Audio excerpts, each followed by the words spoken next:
Bismillahirrahmanirrahim. Assalamualaikum warahmatullahi wabarakatuh. A'udzu billahi minasyaitonir rajim. Bismillahirrahmanirrahim. Alhamdulillahirabbil alamin, nahmaduhu wa nasta'inuhu wa nastaghfiruh wa na'udzu billahi ta'ala min syururi anfusina wa min sayyiati a'malina. May yahdihillahu fala mudhillalah wa may yudlil fala hadiyalah. Asyhadu an la ilaha illallah wahdahu la syarikalah wa asyhadu anna Muhammadan abduhu wa rasuluhu la nabiyya ba'dah. Allahumma anfa'na bima 'allamtana wa 'allimna ma yanfa'una wa zidna ilma. Subhanaka la ilma lana illa ma 'allamtana innaka antal alimul hakim. Amin ya rabbal alamin. Ya, hadirin muslimin muslimat yang saya kasihi, mudah-mudahan kita semua sentiasa berada dalam rahmat Allah, di atas istiqamahnya kita dalam mentaati segala perintahnya, dan mudah-mudahan Allah sentiasa melimpahkan rahmat, keampunan kepada kita di atas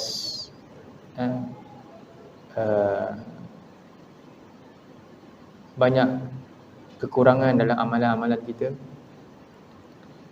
Dan kita bersyukur kepada Allah Subhanahu wa taala pada malam ni kita dapat temukan kembali untuk menyambung satu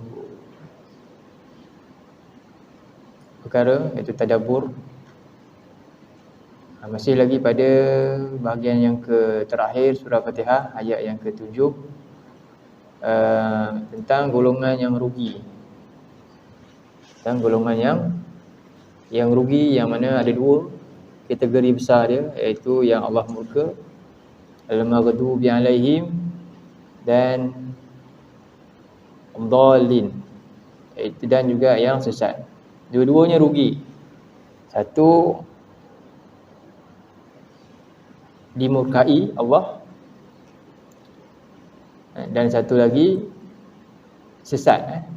Jadi berbezanya, golongan yang dimurkai Allah ni adalah golongan yang meninggalkan amal dengan ilmu yang dia telah miliki. Jadi dia kufur dengan nikmat yang dia ada, lalu dia salah gunakan nikmat.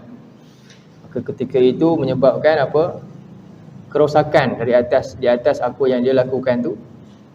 Maka mengakibatkan Allah murka kepadanya, kepada golongan ni. Dan yang kedua, golongan yang sesat ini adalah orang yang al-amalu bi ghairi ilm, terbalik pula, iaitu golongan yang beramal tanpa ilmu. Ini sebagaimana dalam tafsir, kalau kita ambil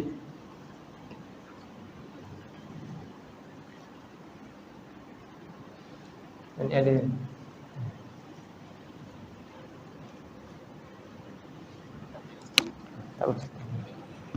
tak boleh.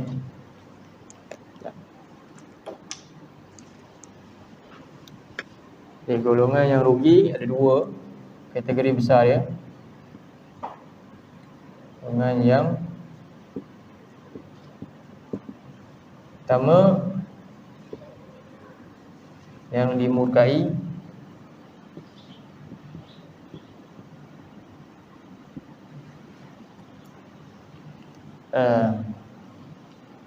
ni al-maghdub, bahasa Arab dia al-maghdubi alaihim.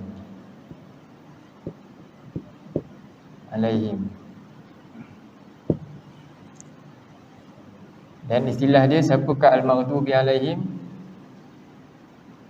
Humu al-yahud. Mereka itulah al-yahud.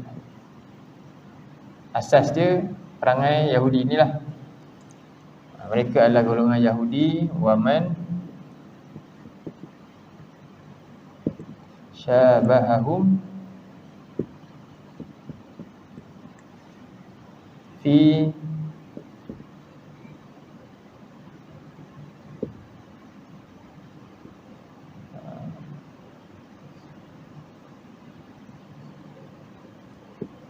tarkil amal bil ilm.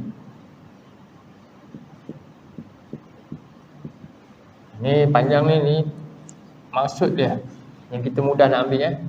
Mereka adalah Yahudi. Cuba baca. Siapakah al-maghdubi alaihim? Baca. Al-Yahud. Humul Yahud wa man syabahahum fi tarkil amal bil ilmi. Mereka adalah orang Yahudi dan sesiapa sahaja yang sama perangai macam tu, macam mereka. Apa perangai yang utama dia? Iaitu meninggalkan beramal dengan ilmu yang dia ada. Jadi ilmu ni adalah satu simbolik menunjukkan orang tu ada kelebihan yang tak ada pada orang lain. Dengan ilmu lah boleh menyelesaikan banyak perkara, menyelamatkan banyak keadaan dengan ilmu. Jadi ini merupakan apa ni? Kurniaan Allah, nikmat Allah, ilmu. Sebab itu golongan ni pertama, amanah-amanah yang perlu kita jaga, yang bahaya, yang menyebabkan kita boleh dapat muka Allah bila kita salah gunakan, ialah pertama ilmu lah. Yang kedua, bagi orang yang ada, Allah beri satu lagi nikmat, dia ada kuasa. Kalau dia salah guna juga, menzalimi orang. Dan yang ketiga, harta. Ini satu bentuk ujian yang Allah beri kat dunia ni. Sebab itulah kalau kita baca surah apa yang ada 3 ujian ni. Surah Al-Kahfi, kan? Ujian ilmu, cerita tentang Nabi Musa. Ujian kuasa, siapa? Zulkarnain. Ujian harta, siapa? Pemilik kebun tu.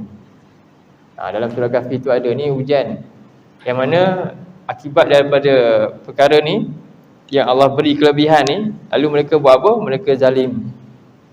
Mereka menyalahgunakan pemberian Allah ni ke jalan yang dimurkai Allah, yang menyebabkan kerosakan, yang mengakibatkan kerosakan. Jadi macam mana kerosakan ilmu ni? Orang yang ada ilmu, lalu dia menyebabkan dengan ilmu tu dia dimurkai Allah, disalah guna. Pertama, sembunyikan ilmu, satu. Dan yang kedua, menyeleweng. Menyeleweng ataupun dia pertama dia sembunyikan dan dia menyeleweng daripada kebenaran. Lepas tu dia Allah sebutkan dalam surah 2 ayat 159. Buka surah 2 ayat 159. Ni pertama ilmu. Surah 2 159.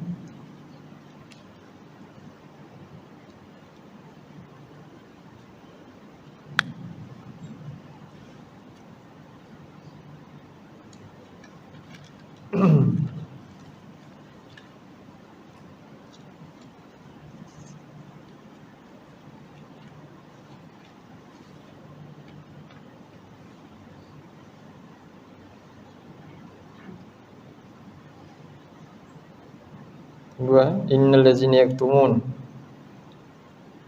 A'udzu billahi minasy syaithanir rajim.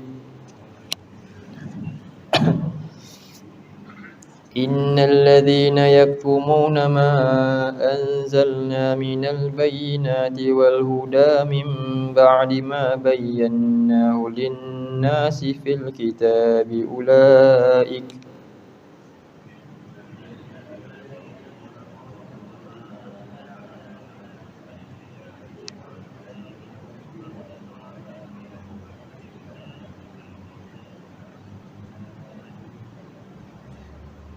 ulaika yal'anuhumullahu wa yal'anuhumul la'inun.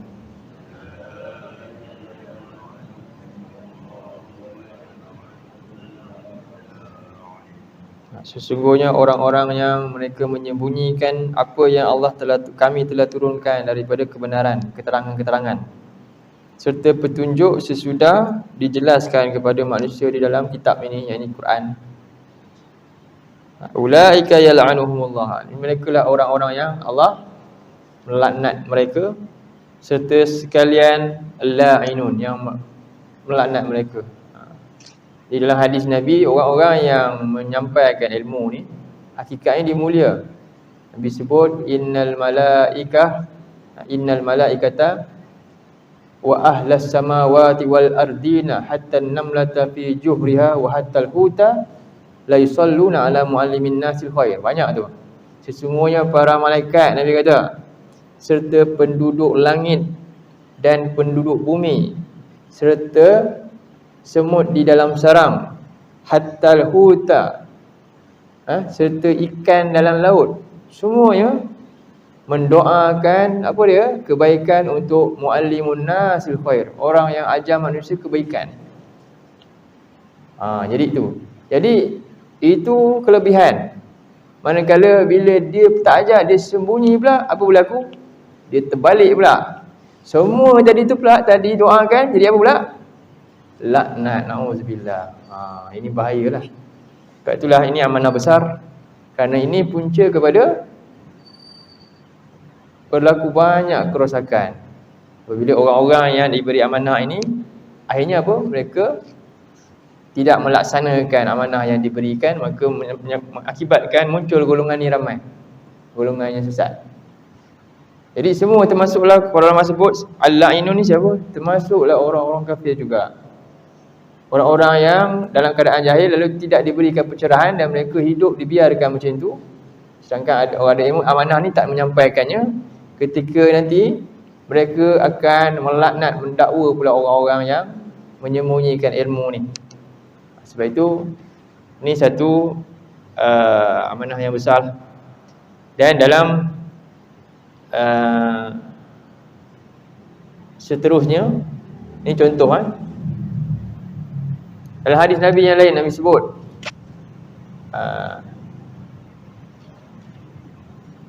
man su'ila, sesiapa yang ditanya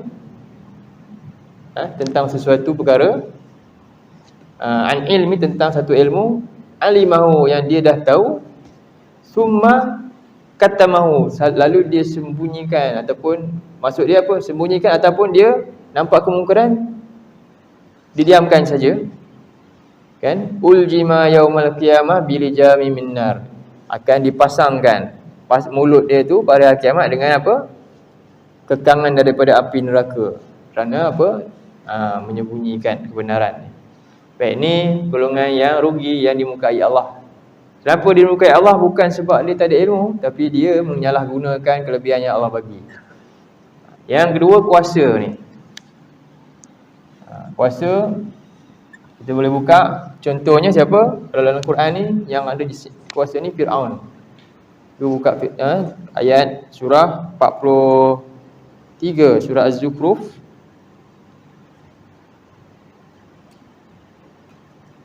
Az-Zukhruf ayat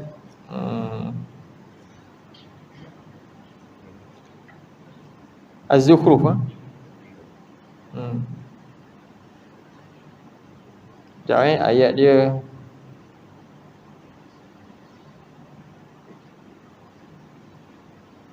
(51)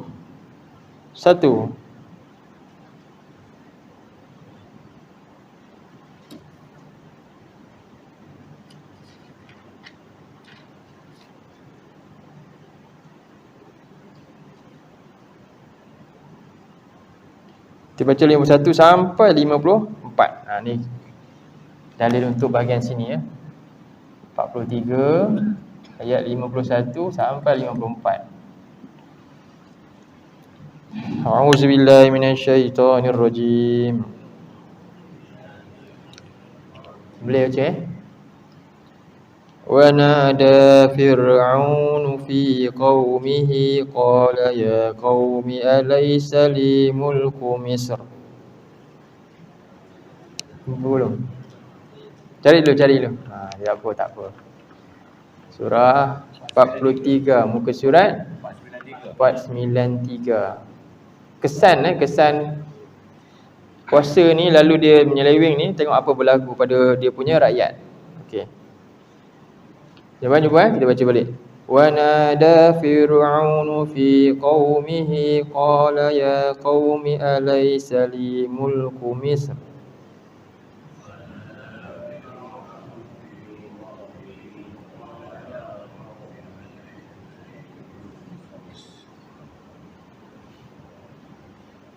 wa hadhil anharu tajri min tahti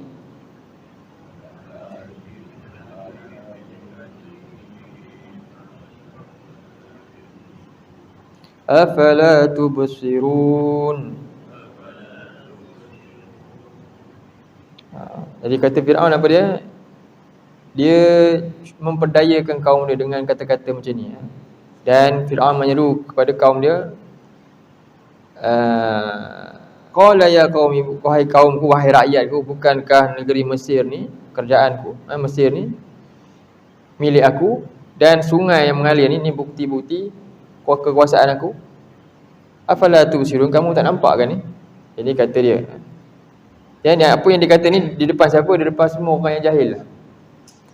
Dan seterusnya, am ana khairum min hadzal ladzi huwa muhinun wa la yakadu yubin.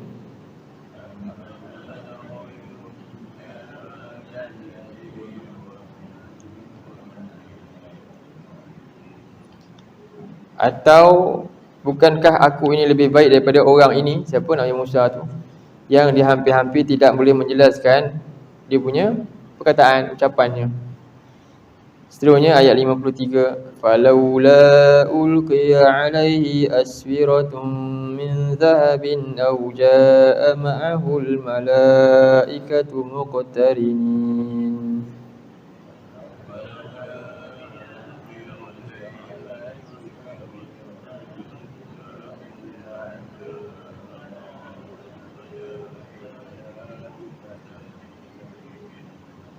Kalaulah dia ni lebih baik daripada aku, dia benar, tentulah apa dia? Sepatutnya dia ni datang dengan memakai gelang-gelang emas, ataupun bersama-sama dengan malaikat yang menjadi dia punya pembela dia. Ini kata-kata Fir'aun untuk perdayakan dia punya rakyat. Apa berlaku pada rakyat yang jahil ni? Tengok.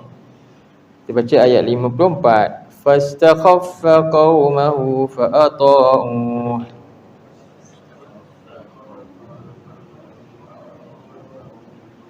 Innahum kanu qauman fasiqin.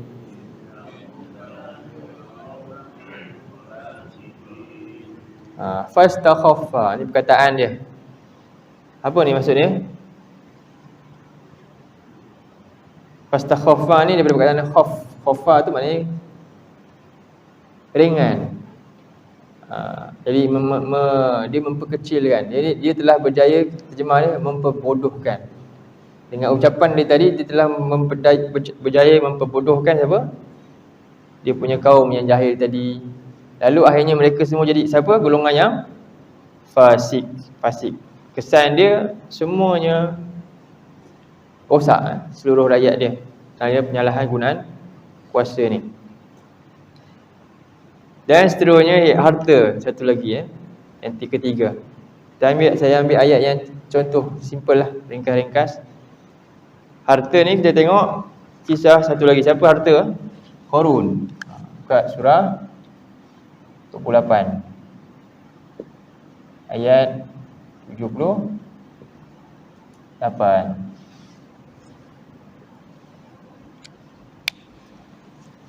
78 ayat 78.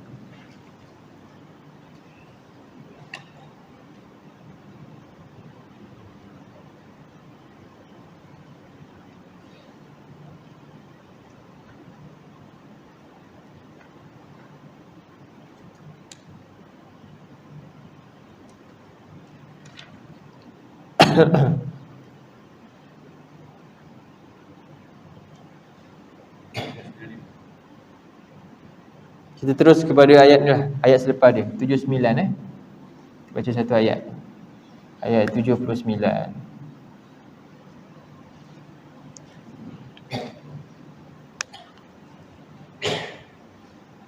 A'udzu billahi minasy syaithanir rajim. فخرج على قومه في زينته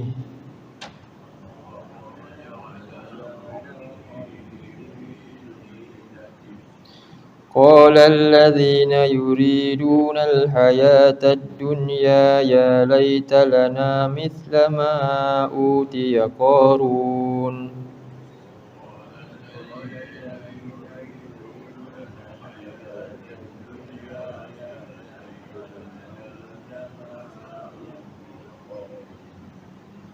إنه لذو حظ عظيم.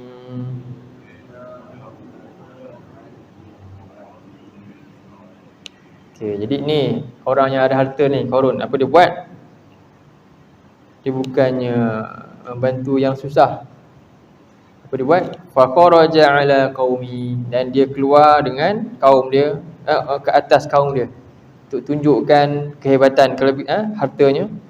Fi zinati, bersama dengan segala perhiasan yang dia ada. Qala allazina yuriduna al-hayatad dunya. Dia tunjuk macam tu je, dia tak payah cakap banyak. Ditunjuk je, apa berlaku? Berkatalah orang-orang yang memang harap-harap, kalau lah aku kaya. Selama ni dia macam cerita-cerita tu. Bila jumpa tengok aja macam tu, terus apa jadi? Bestnya kalau lah kami ni jadi macam Qarun.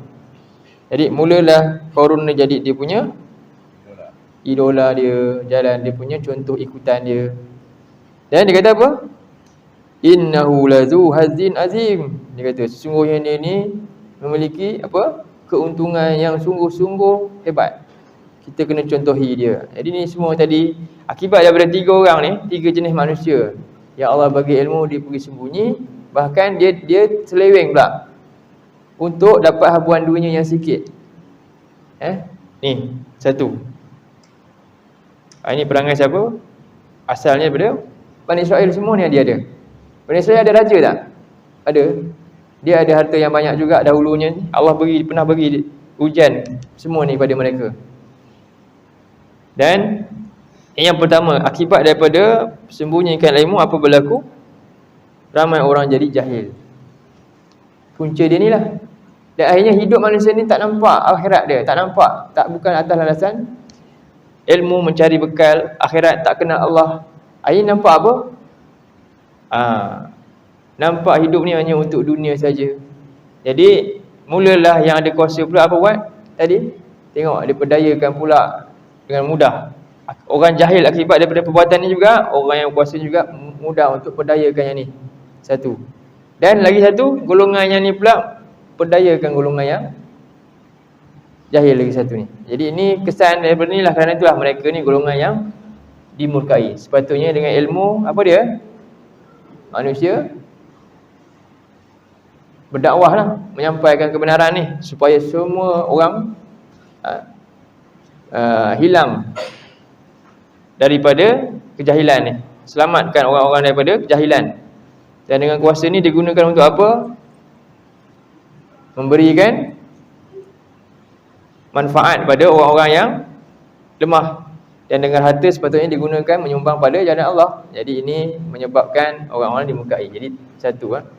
Yang kedua, yang terakhir, golongan yang apa ni? Yang sesat. Yang sesat ni siapa? Ad-dallin. Ad-dallin. Jadi sama ke istilah dia ni? Jadi mereka ni Nasara. Mereka ni disebut homo an-Nasara. Waman syabahahum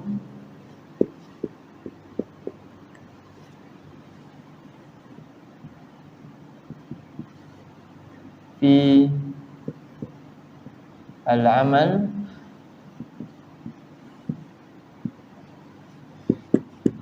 fi ghairil ilm.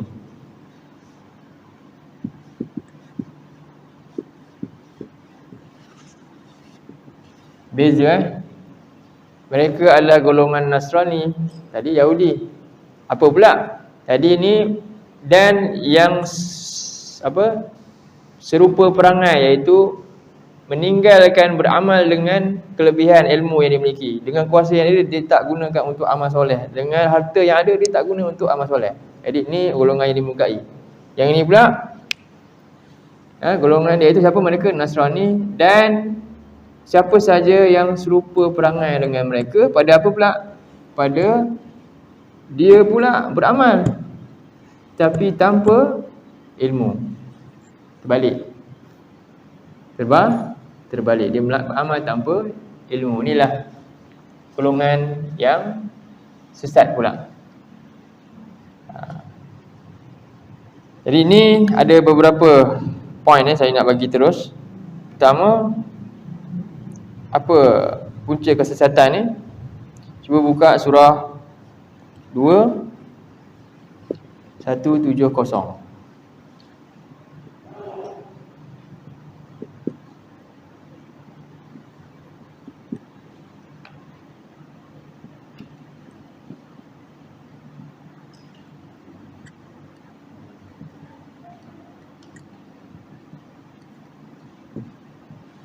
Okay, ini benda yang kita kena jaga. Surah 2:170. Ada beberapa poin ni, 5 tu insya-Allah.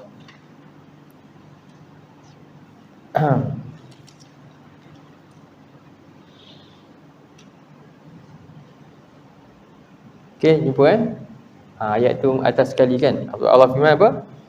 Wa iza qila lahum ittabi'u ma anzalallah qalu bal nattabi'u ma alfaina alaihi aba'ana. Tu. Jadi bila dia ajak untuk apa? Ikutlah apa yang Allah turunkan. Apa mereka kata? Mereka jawab, cukuplah. Tu. Qalu bal, mereka jawab bahkan kami nak ikut apa yang alfaina. Alfaina mana? Dah jadi kebiasaan kami. Sejak bila nenek moyang kami dulu buat benda tu. Tapi tanpa ilmu yang jelas. Bukan tak boleh ikut, tapi mesti ada landasan syarak yang jelas. Ini akibat ikut mengutul-tuli dalam hal ni menyebabkan kita boleh kerugian. Contohlah ada apa dia? Kita dah tahu dah syariat suruh buat apa? Tutup aurat, pakaian kan? Tu dalam syariat. Tapi kalau nak kekal juga tradisi yang ketat-ketat tu nak kekal ke? Taklah ubah, bukan nak buang, tak buang. Tapi apa? Itulah maksud dia. Tetap nak kekal juga macam tu, nak pertahankan tapi sesuatu yang bercanggah dengan agama. Jadi itu kena diaturkan supaya sesuai dengan syariat. Yang kedua,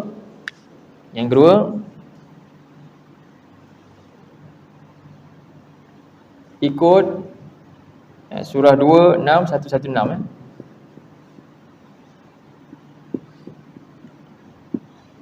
Ikut orang ramai. Ataupun apa kita panggil bahasa moden trend. Juga tanpa ilmu juga. Tanpa ilmu.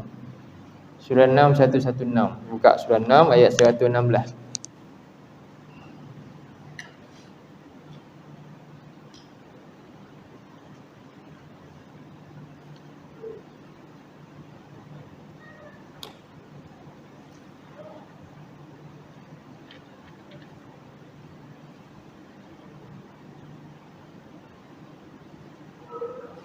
Pendek je ayatnya. Kita baca. A'udzubillahi minasyaitonirrajim. Wa in tuti' aktsara man fil ardi yudilluka an sabilillah.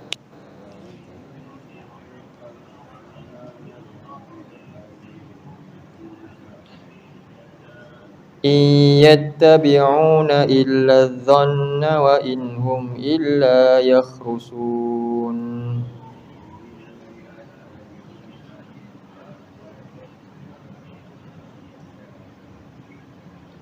Dan jika engkau mengikuti apa dia? Aktsaru man fil ard. Ramai manusia di muka bumi ini. Yudilluka an sabilillah. Mereka pasti akan menyebabkan engkau tersesat daripada jalan Allah. Betul tak? Jadi kalau kita tengok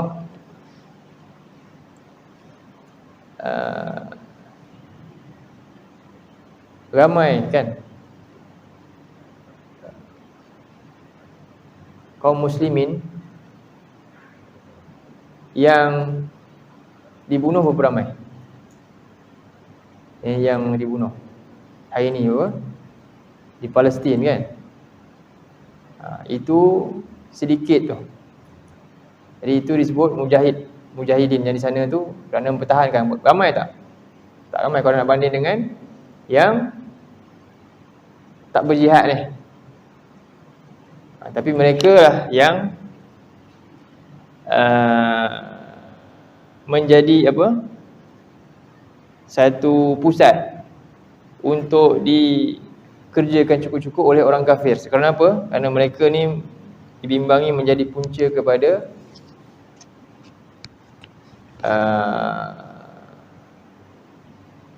keimanan orang Muslim ni menjadi semakin meningkat lah. Yang berlaku kan di sana. Kalau kita tengok orang yang satu lagi bersungguh-sungguh nak belajar Quran ni, nak faham, dengan yang tak belajar mana ramai. Kalau kita banci kat sekolah pula, orang yang solat dengan yang tak solat mana lagi ramai. Kan? Kalau kita tengok pula majoriti orang yang pergi kursus faham Quran ni, yang free je kadang-kadang, dengan orang yang ambil kursus untuk jadi kaya, siap bayar mahal-mahal, mana lagi ramai? Mana lagi ramai? Quran free, yang ni nak jadi kaya tu bayar mahal-mahal tu kan, mana lagi ramai? Wa in tutik aktsara man fil ard yudilluka an sabilillah. Jadi nak ikut yang mana? Yang ramai ni memang syok kan, tapi yang ni rasa terpencil je, aku seorang je buat. Ya, tak dapat sesuatu apa kata pengiktirafan, tak apa. Siapa yang nak iktiraf sebenarnya? Allah Subhanahu Wa Taala. Itulah ujian dia. Tapi kebanyakan manusia memang tak akan mudah nak ikut yang sikit tu, sebab sifatnya tak nampak best. Yang ramai ni baru best kan? Jadi ini satu benda ujian kita. Sebab tu Allah kata in yattabi'una illa zan. Sebenarnya yang kamu ikut tu hanyalah sangkaan je. Dan sebenarnya itu hanyalah dusta belaka. Rugi, kamu akan jadi sia-sia. Ni satu lagi. Punca apa? Jadi ikut trend hari ni, tengok ramai yang ikut. Apa dia? Hari ni K-popnya kan, semua ikut. Yang muda-muda kan. Dulu Hindustannya semua ikut je. Kita tak ada jati diri, semuanya ikut je. Punca apa? Sebab jahil lah, tanpa ilmu. Lepas ni apa pula? Dulu dengan macam-macam zaman-zaman sampai hari ni sentiasa sepanjang zaman ada saja trend yang diikuti. Kenapa? Dan mudah pula terikut. Sebab kejahilan lah yang menyebabkan mudahnya manusia kita ni walaupun Muslim tapi mengikuti sesuatu yang tidak ada dalam gambaran Muslim pun. Tak ada pun. Baik, tu yang ketiga. Dan yang terakhir, apa punca yang terakhir ni? Sebenarnya surah 30 ayat 7. Ad-dhalin juga orang muka ialah orang yang terpesona dengan dunia. Surah 30 tutup dengan ni. Inilah tiga lah saya bagi ringkas untuk golongan yang rugi, yang mana ad-dhalin, yang sesat ni. Surah 30 ayat 7.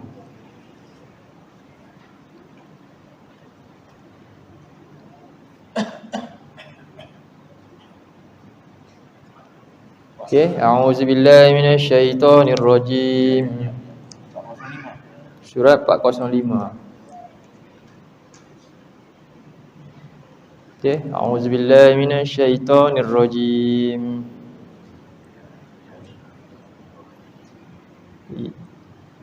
Ya'lamuna zahiran من الحياة الدنيا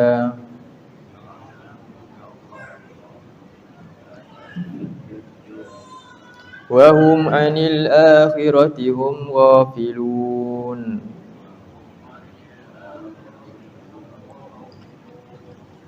Jadi mereka belajar sampai pandai tentang perkara yang zahir dalam kehidupan dunia. Jadi ramai manusia hari ni kalau kita nak jadi apa? Pembina bangunan ramai tak hari ni? Arkitek ramai tak? Ramai. Sebab itu projek, macam-macam projek dia. Kan ramai dah. Itu bangunan yang hebat-hebat. Ada satu bangunan yang kita nak bina juga ni, bangunan yang lebih besar. Apa dia? Pembangunan iman. Siapa yang nak bina tu? Nak bina tu ilmu lah, orang yang berilmu. Ini sebagaimana kata-kata Umar Al-Khattab. Umar Al-Khattab pernah tanya. Dia ada satu kawasan yang tak ada penghuni lagi. Kalau bangunan tu indah, tapi ada makna tak kalau tak ada penghuni? Tak ada makna. Kan bahkan kalau ada penghuni pun, penghuni tu bukannya dia elokkan bangunan tu, dia rosak bangunan tu. Apa jadi? Jahanam kan? Jadi mana lebih penting, pembangunan prasarana ke pembangunan insan? Pembangunan material ke pembangunan jiwa? Mana lagi besar? Islam datang bermula dengan pembangunan material ke pembangunan jiwa? Islam datang. Kat Mekah, masa Nabi dakwah ke Mekah ada apa? Apa pun tak ada. Yang ikut Nabi siapa? Semua orang miskin. Tak ada apa. Semua orang miskin. Bahkan sampai Madinah ada apa? Tak ada apa juga. Buat masjid dengan pelepah tamar je. Macam tu je. Tapi hebat. Pembangunan apa kan yang lebih penting? Insan. Jadi inilah yang nak dibina. Siapa yang nak bangunkan tu? Nabi bangunkan insan, modal dia apa? Kita nak bina bangunan, modal dia apa? Ada pasir, ada tanah apa semua kan? Nabi pula nak bina modal insan, apa modal dia? Al-Quran. Nabi bawa Quran. Dan sebab Nabi dimusuhi juga sebab sejak bila Nabi dimusuhi? Sejak bila? Sejak Iqra' bismi rabbikal ladzi khalaq. Dan ni satu benda yang kita kena bangunkan. Sebab tu salah satu punca kesihatan adalah apabila sibuk dengan kehidupan dunia ni. Sebagaimana dalam hadis Nabi, ta'isa 'abdud dinar wa 'abdud dirham. Celakalah hamba dinar dan hamba dirham.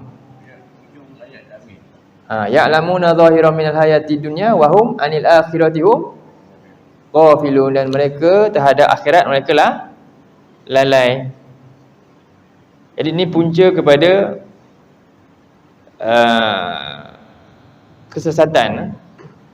Sibuk dengan urusan dunia sehingga tak sempat belajar tentang akhirat ni, lagi tentang Al-Quran ni, maka menyebabkan kita mudah terpedaya. Hari ni bahala dia yang Nabi masukkan dalam hadis tu, ta'isa 'abdud dinar. Maknanya apa? Ramai orang menyekutukan Tuhan dia dengan berhala dinar dan dirham.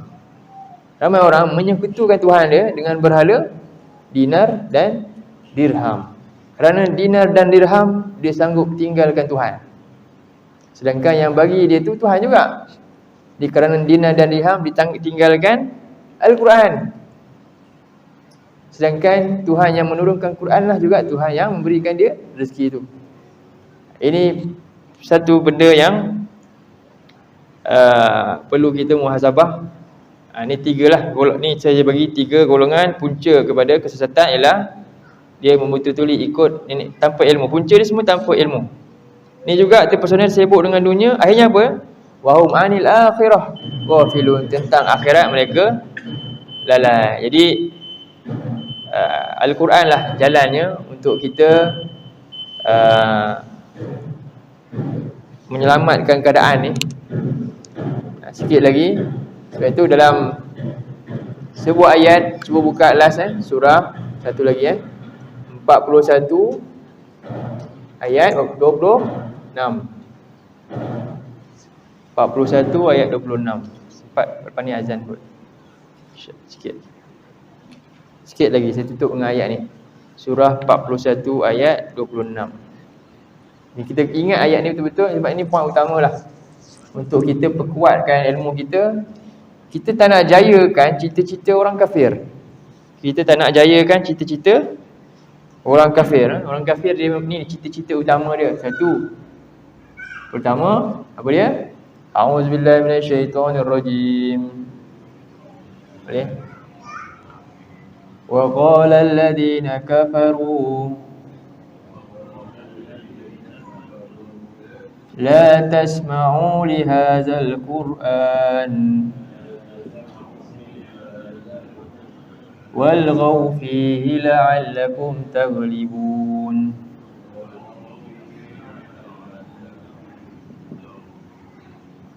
Jadi apa kata orang-orang kafir ni? La tasma'u li hadzal Qur'an, janganlah dengar Quran. Jadi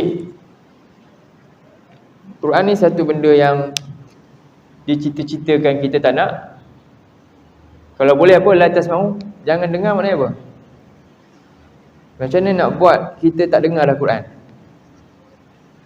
Pertama, kalau boleh lah, kalau boleh ni memang paling best kalau dapat. Semua jangan pandai baca Quran. Kalau semua orang Islam tak pandai baca Quran, ini terbaik. Sebab apa? Tak dapat dengar lagi dah Quran. Satu. Kedua, apa dia? Yang kedua apa?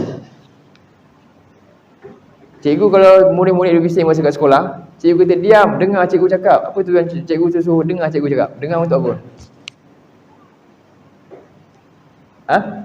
Kenapa kena dengar cikgu cakap? Cikgu buat apa? Supaya dapat pelajaran. Tujuan dengar nak dapat pelajaran. Jadi yang kedua, tadi kalau boleh tak boleh baca kan? Satu. Yang seterusnya buat, kalau dengar juga apa jadi? Dengar je lah, tapi tak dapat pelajaran, tak payah faham. Selesai tak? Inilah. La tasma'u li hadzal Qur'an, jangan dengar Quran. Habis, Quran ni memang dah rasa macam gayat je kita kan. Jauh sangat. Padahal inilah kita punya. Tapi rasa macam janggal je. Rasa canggung je dengan Quran. Sedangkan ini milik kita, nikmat kita dulu ni. Sangat dekat di hati kaum muslimin dulu. Menunggu-nunggu bila wahyu turun. Bila wahyu turun mereka hafal terus, simpan dalam dada. Tapi hari ni Quran dekat mana? Bila bersama Quran rasa jauh aja. Ya, ini cita-cita siapa? Orang kafir. Dia bukan cita-cita sangat nak bunuh kita, nak bom tu. Tak. Dia nak bunuh iman. Dapat bunuh iman lagi bahaya daripada apa dia? Iman hancur dengan jasad hancur mana lagi bahaya? Iman hancur, jasad hancur mana lagi bahaya? Sebenarnya jasad hancur dalam keadaan beriman, dada dia apa jadi lepas tu? Dia selamat lepas mati dia kan. Tapi jasad elok, cantik je, makan cukup, semua elok, tapi iman hancur lepas mati tak? Mati juga rupanya. Walaupun mati tak hancur jasad, tapi lepas tu dia kena azab. Kan? Jadi ini lebih bahaya. Sebab itu ni cita-cita pertama, jangan dengar Quran. Ini cerita jangan dengar, sebab itulah Ibnu Mas'ud, seorang sahabat Nabi, sebab apa dia dipukul teruk-teruk nak dibunuh? Sebab dia baca Quran je kat depan Kaabah tu. Sebab dia tengok bila Ibnu Mas'ud baca, orang lain dengar, ada yang beriman. Oi, tak boleh jadi ni, bahaya ni, bahaya. Kalau dia dapat faham, dapat ni, kita ada kekuatan. Tak boleh. Jenuh nanti. Sebab itu kalau boleh, dia nak lumpuhkan habis-habisan yang ni. Keilmuan kita tentang ini dia nak lumpuhkan habis-habisan. Maka kita nak jayakan ke misi dia? Nak jayakan? Macam mana cara kita jayakan? Macam mana kita menjayakan cita-cita dia bagi jangan dengar ni? Senang je. Apa dia? Kita jadi sleeping partner. Apa sleeping partner? Kita tak payah belajar. Automatik mereka berjaya. Kita jangan buat kerja, duduk diam, duduk relax. Mereka telah berjaya. Betul tak?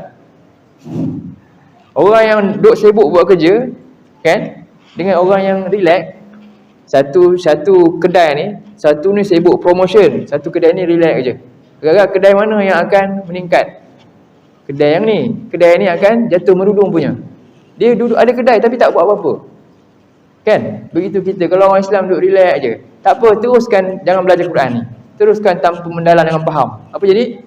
Ya, dia berjaya. Kita telah secara jadi sleeping partner je. Memang kita sokong apa yang mereka nak. Jangan dengar lah. Berjaya. Okey, cukup tak? Jangan dengar dia kata. Apa lagi lepas tu? Yang kedua, ayat tu walghaw, apa ni? Walghaw. Apa ghaw? Fihi ni rujuk pada apa? Fihi ni rujuk pada Quran. Ghaw ni lagha. Lagha berkata apa? Kita panggil buat satu benda thing useless. Jadikan benda tu dia jadi tidak berguna. Jadi dia kata apa? Buat sesuatu yang boleh mensia-siakan pada Quran tu. Walaupun dia ada, tapi dia jadi tak ada berguna. Useless, tak ada faedah, tak ada apa-apa. Berjaya juga tak? Berjaya juga. Jadi inilah dua kerja siapa? Orang kafir sejak zaman Nabi sampai bila? Sampai kiamat. Sebab tu ayat ni kita boleh baca sampai kiamat. Kan? Sampai kiamat ni kerja dia. Dia tak pernah berhenti sebab ni fi'il mudhari' ni. Dua-dua fi'il mudhari'. Jadi pertama dia apa? La tasma'. Defensif punya style. Dia tahan je, jangan bagi, relax. Yang kedua, offensif, dia attack. Attack apa? Dia bagi lara, dia bagi keluarkan, hiburan semua dia bagi pula. Selesai tak kerja? Selesai. Dah lah tadi memang dah tak tahu dah. Quran pun tak reti dah. Dia tambah pula, dia serang dengan masukkan yang lain. Habis. Kan? Dan apa kesan dia? La'allakum taghlibun, supaya kamu dapat kalahkan. Ya, inilah dia nak. Inilah dia nak kalahkan kita. Dia nak kalahkan kita dengan buat dua benda ni je. Tak perlu bom pun. Buat dua benda ni, kita telah pun berkubur semua dah. Awal-awal lagi dah. Jadi inilah punca dia. Sebab itulah akhirnya muncullah apa dia? Punca kepada akhirnya ni jadi golongan yang rugi. Dua ni golongan yang rugi. Jadi mudah-mudahan kita terus istiqamah dengan Ramadan ni dekatkan kita punya sentiasalah mulazamah Quran ni banyak-banyak, sebab ini masa bermula supaya kita dapat menikmati hasilnya di bulan Ramadan nanti. Ketakwaan ni membina madrasah nanti. Di madrasah Ramadan nanti saya insya-Allah 20 hari di mana? Masjid Ridwaniyah. Selama 20 hari ada buat tadabbur lah. Tapi bukan macam ni, kita ada nota juga lah, ada slide. Kita nak bincang satu surah selama 20 hari intensif, surah Fussilat di Dewan Masjid Ridwaniyah insya-Allah. Kalau dialu-alukan lah, siapa-siapa yang berminat nak daftar, boleh dipersilakan lah masuk. Sepanjang 20 hari itu mudah-mudahan mendapat keberkatan pada bulan tersebut. Surah yang kita akan bincang surah Fussilat. Tadabbur lah. Tapi lebih sikit ada tentang kalimah-kalimah yang khusus lah tentang itu insya-Allah. Yaqulu qauli hadza wa astaghfirullahal azim li wa lakum. Jadi habislah kita surah Fatihah. So nanti kita nak sambung surah apa je? Nanti bincang surah yang biasa kita baca ke, Al-Mulk ke, Yasin ke, apa ke, yang dekat di hati kita kan. Senang nak adapt benda tu kan. Nanti bagi tahulah. Akan datang insya-Allah. Okay, subhanakallahumma wa bihamdika asyhadu an la ilaha illa anta astaghfiruka wa atubu ilaik. Allahumma ja'al hadza jama'ana jama'an marhuma wa tafarraqna min ba'dihi tafarraqan ma'suma. Allahumma ja'alna min ahlil Qur'an ahlika wa khasatik. Rabbana atina fid dunya hasanah fil akhirati hasanah wa qina adzabannar. Wa sallallahu ala nabiyyina Muhammad wa ala alihi wa sahbihi wasallam. Alhamdulillahirabbil alamin. Assalamualaikum warahmatullahi wabarakatuh.